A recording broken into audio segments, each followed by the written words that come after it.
وقتی اسم جکی چان را میشنویم، به یاد صحنه‌های اکشن نفسگیر و حرکات رزمی فوق‌العاده میافتیم.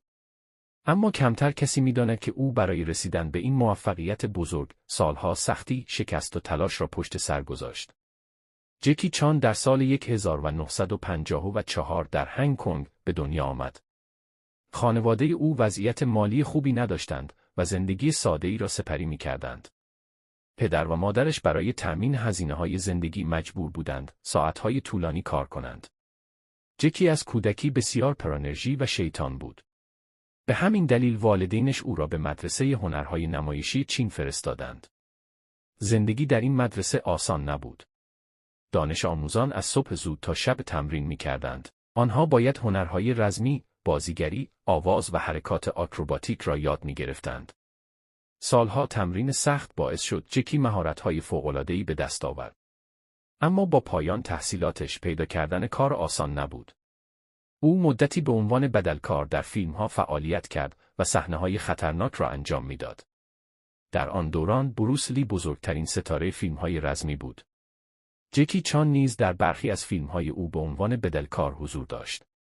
او از نزدیک دید که موفقیت واقعی چگونه به دست می‌آید. پس از درگذشت بروس لی، تهیه کنندگان سینما به دنبال فردی بودند که جای او را پر کنند. آنها تلاش کردند جکی چان را به یک نسخه جدید از بروس لی تبدیل کنند. اما مردم این موضوع را نپذیرفتند و فیلم‌های اولیه جکی با شکست مواجه شدند. شکست‌های پی در پی می‌توانست هر کسی را ناامید کند. اما جکی تصمیم گرفت مسیر متفاوتی را انتخاب کند. او به جای تقلید از دیگران، شخصیت واقعی خودش را وارد فیلم‌ها کرد. او اکشن را با طنز ترکیب کرد و سبک جدیدی به وجود آورد که قبلاً کمتر دیده شده بود. این تصمیم زندگی او را تغییر داد.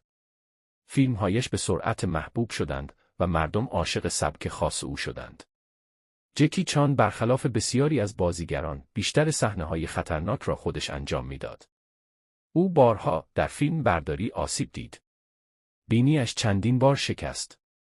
انگشتان دست و پایش آسیب دیدند. شانه‌اش در رفت و حتی در یکی از فیلم‌ها از ارتفاع سقوط کرد و به شدت از ناحیه سر مجروح شد. پزشکان نگران جان او بودند، اما جکی بار دیگر به صحنه بازگشت. با افزایش محبوبیتش در آسیا، توجه هالیوود نیز به او جلب شد. ورود به هالیوود آسان نبود. تفاوت زبان و فرهنگ چالش بزرگی محسوب می‌شد. اما جکی چان بار دیگر ثابت کرد که تسلیم شدن را بلد نیست. او با تلاش فراوان توانست در فیلم‌های بین‌المللی بدرخشد و به یکی از محبوب‌ترین ستاره‌های اکشن جهان تبدیل شود.